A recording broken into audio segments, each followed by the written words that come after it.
ही guys, स्वागत करता हूँ आपका आपके अपनी यूट्यूब चैनल स्टडी विद चिराग पे। आशा करता हूँ आप सभी ठीक होंगे, स्वस्थ होंगे और अपनी तैयारी बेहतरीन तरीके से कर रहे होंगे।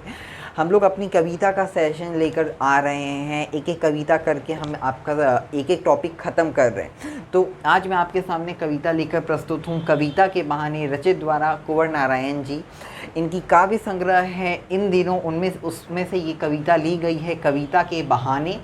और कवि के बारे में जाने तो कवि का यह परिचय है। इनका जन्म सितंबर माह में उत्तर प्रदेश ज़िले में हुआ था। और इनके बारे में क्या दिया गया है, इनका जन्म 19 सितंबर 1927 में उत्तर प्रदेश में हुआ। ठीक है। इनकी विभिन्न प्रकार की रचनाएं हैं, कोई दूसरा नहीं इन दिनों आत्मजयी, आकाशों के आसपास, ये इनकी बहुत सारी रचनाएं लिखित हैं, इनके द्वारा रचित है।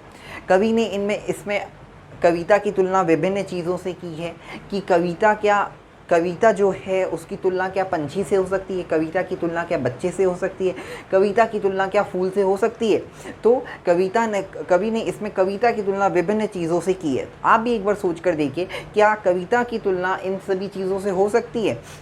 अब पंछी की अगर बात करते हैं तो पंछियों में क्या है, पंछी कितने हाइट तक उड़ सकता है, 3000, 4000, 5000 फीट तक। उसमें सबसे ऊपर पंछी या पक्षी जाने वाला कौन सा पक्षी है, वल्चर यानी कि गरुड़ जो पक्षी है वह सबसे ऊंचा आकाश को चीरते हुए जाता है, वही एक सबसे ज़्यादा आकाश में उड़ने वाला पक्षी है।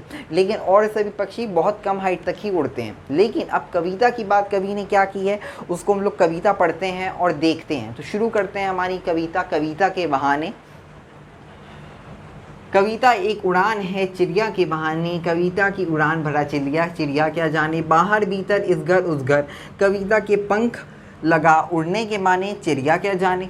इसमें कविता की जो तुलना है उससे किससे की गई है, चिड़िया से की गई है कि कविता एक उड़ान है, कविता भी एक उड़ान है, एक चिड़िया के बहाने है। कैसे, कविता एक उड़ान है चिड़िया के बहाने, कविता की उड़ान भरा चिड़िया क्या जाने। अब कवि कहते हैं कि कविता जो है वो भी एक उड़ान भरती है, लेकिन चिड़िया जो है वो भी एक उड़ान भरती है। तो कैसे, कविता की उड़ान भरा चिड़िया क्या जाने। कविता जो है, एक कवि जब लिखता है एक कविता तो वह ये नहीं सोच कर लिखता है कि ये सिर्फ मेरे राज्य तक सीमित रहेगा, मेरे देश तक सीमित रहेगा। वह विभिन्न देशों में विभिन्न प्रकार के लोगों में बिना किसी जाति, लिंग भाव, किसी भेदभाव के लोग उसे पढ़ेंगे, लोग अपना प्रेम देंगे उस कविता को। और उसकी तुलना क्या चिड़िया से हो सकती है, चिड़िया तो सिर्फ एक लिमिट तक उड़ सकती है, उसके बाद वह नहीं उड़ सकती है। लेकिन तो बाहर भीतर इस घर उस घर, बाहर भीतर मतलब घर के लोग पढ़ते हैं, घर के लोग बाहर पढ़ते हैं, बाहर भीतर उस घर। चिड़िया जो है वो घर के अंदर आ जाती है, बाहर चली जाती है, इस घर जाती है, उस घर जाती है। वो क्या कोई निर्धारित घर है कि वह इसी घर जाएगी, उस घर ही जाएगी। कविता के पंख उड़ने के माने, चिड़िया क्या जाने। कविता के भी पंख होते हैं। कैसे पंख होते हैं, काल्पनिक पंख होते हैं कि वह काल्पनिक तरीके से उड़ता है। जैसे चिड़िया के हैं दिखावटी पंख हैं, वैसे ही कविता के काल्पनिक पंख हैं जो उड़ते हैं, जो लोगों के पास पहुंचते हैं विभिन्न प्रकार के माध्यमों से, और लोग उन्हें पढ़ते हैं, उसमें अपना प्रेम दिखाते हैं, लोगों को उससे खुशी मिलती है। और ये क्या है, चिड़िया क्या जाने। कविता की मान्यता, कविता का प्रेम, कविता का जो स्थान है वह क्या चिड़िया बता सकती है, वो उसकी तुलना क्या चिड़िया से हो सकती है, बिल्कुल नहीं। कविता एक खिलना है फूलों के बहाने, कविता का खिलना भरा फूल क्या जाने। बाहर भीतर इस घर उस घर, बिना मुरझाए महकने के माने, फूल क्या जाने। कविता की तुलना, अब एक फूल है आपके पास, उसकी तुलना आप क्या एक कविता से कर सकते हैं। फूल तो जो है एक फूल है मेरे पास, उसकी महक तो सिर्फ एक वातावरण तक ही सीमित रहेगी। लेकिन जो कविता है उसके जो पंख हैं, कविता का जो फैलना है वह क्या एक स्थान तक सीमित रहेगा, ऐसी कोई बात ही नहीं है। कविता खिलना भला फूल क्या जाने, बाहर भीतर इस घर उस घर। कविता जो है वह यहाँ एक स्थान से दूसरे स्थान जाती है, लेकिन जो फूल है उसकी महक सिर्फ एक घर तक ही रहती है, वो दूसरे घर नहीं जा सकती है, क्योंकि यहीं एक लिमिटेड एरिया में उस फूल को उगाया गया है, वह लिमिटेड एरिया में ही है। बाहर भीतर इस घर उस घर, बिना मुरझाए महकने के माने, फूल क्या जाने। अब कविता का स्थान क्या फूल बता सकती है, फूल की तो बस महक ही लोग समझ सकते हैं। बिना मुरझाए महक, क्या कविता कभी मुरझा सकती है, ऐसा कभी नहीं हो सकता। कविता कभी भी मुरझा नहीं सकती है।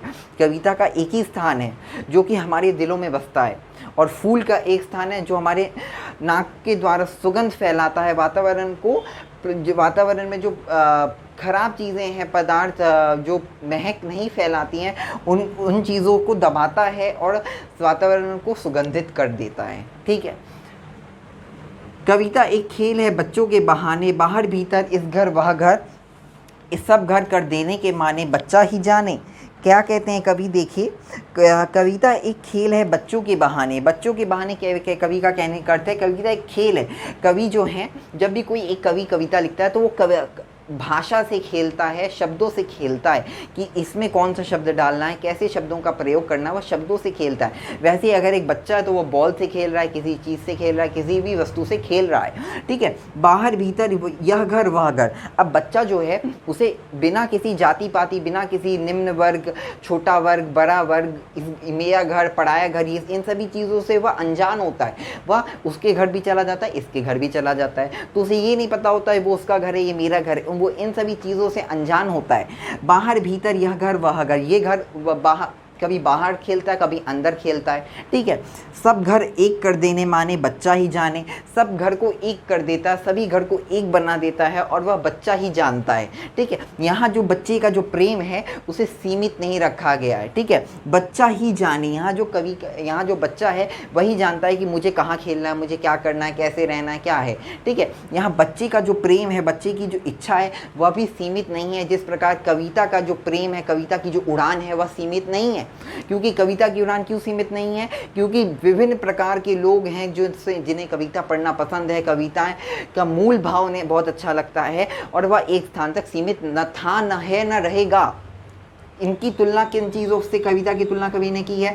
चिड़िया से, फूल से, बच्चों से। ठीक है। चिड़िया की जो उड़ान है वह सीमित है, फूल की महक जो है वह भी सीमित है, बच्चे का खेल है वह एक लिमिटेड एरिया तक सीमित है। लेकिन कभी कभी क्या होता है, वह यह घर वह घर इन सभी चीज़ों में फंस जाता है। ठीक है। तो कवि ने इसमें बहुत छोटी सी कविता के माध्यम से कविता का अर्थ बताया, कविता का महत्व हमारे दिलों में जगाने का प्रयत्न किया है और कविता के सार को बताया है कि कविता का क्या अर्थ है, कविता का क्या मूल है। ठीक है। तो इसी के साथ आपका ये कविता ख़त्म होता है। इसके बाद और भी वीडियोस आते रहेंगे, तो मेरे चैनल पर बने रहिए। Don't forget to like, subscribe, share my channel. Thank you so much. जय हिंद।